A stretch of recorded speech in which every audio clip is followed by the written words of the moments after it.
look at how this works.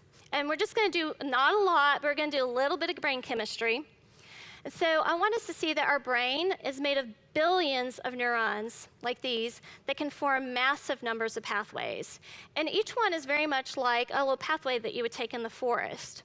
Now, on our own, we tend to travel the ones that we learned as a child or ones that have worked for us in adulthood. So how do these pathways develop? Well, if it's something like math facts, pretty much we just have a little pathway and we go over and over it again. The difference happens when we have something that's very deep and emotional, because then it's like this huge bulldozer just bulldozing a pathway through our brains. So to explain this one a little bit more, we need to go to the next slide, which shows the brain. And I'm going to explain a couple of parts to you before I finish that explanation. So one is a prefrontal cortex with a little thinker dude on it, if you guys see that. And that's where it's kind of obvious there, we think. But this is actually the part of the brain that we use the most. It's when people talk about right brain and left brain. The left brain is like linguistics and logic, irrational thinking, all that good stuff, language. And we think of right brain as being the more creative, holistic type of thinking. That's where creativity stems from. So all of that, ladies, is the prefrontal cortex. And then we're also going to look here at the amygdala and the and the limbic system, which isn't on here, is actually part of where it's not the amygdala, but it's right there next to it. And so this is where we feel emotion. The amygdala is a very special place because it's the fear center.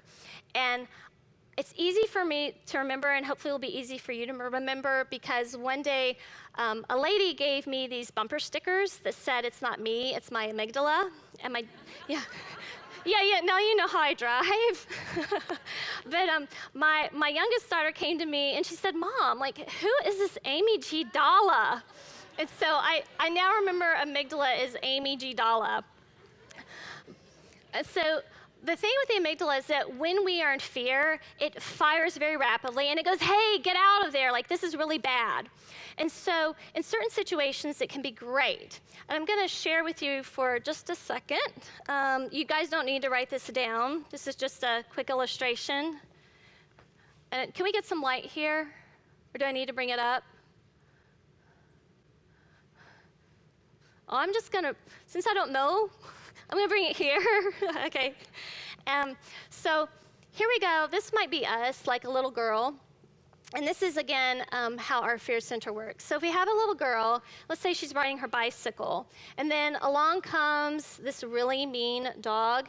And I don't know if you guys over here can see, but here's our mean dog. Okay, the dog bites her.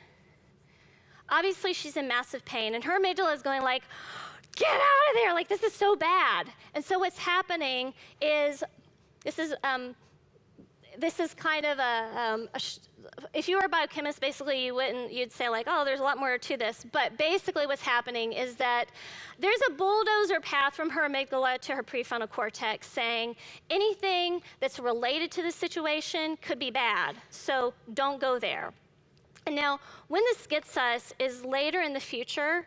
Let's say she's around a golden retriever or a puppy, she may be afraid of it. She also may, for some reason, not even want to ride her bicycle.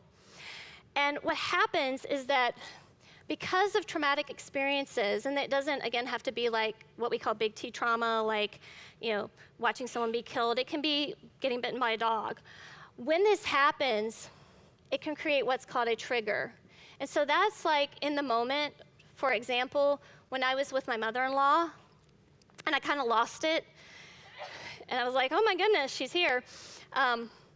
In that particular moment, something was triggered in my emotional system at a subconscious level that connected dots of other times when maybe somebody said that there was dog hair in my house and I felt humiliated or embarrassed. And another time when a friend said something about another friend's house, that their house was dirty. And it even goes back, honestly, to a time when I was in kindergarten and my teacher reprimanded me and I felt shame.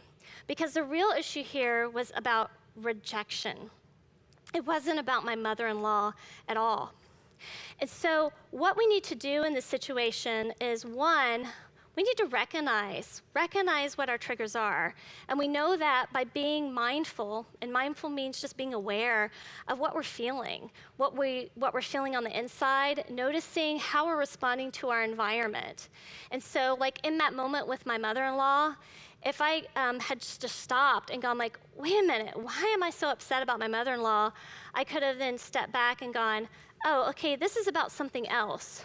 Which will allow me to go to my mother-in-law and say, hey, like, I'm sorry, I don't know what, like, well, I do know what that is about. I need to process it because it's really about rejection. So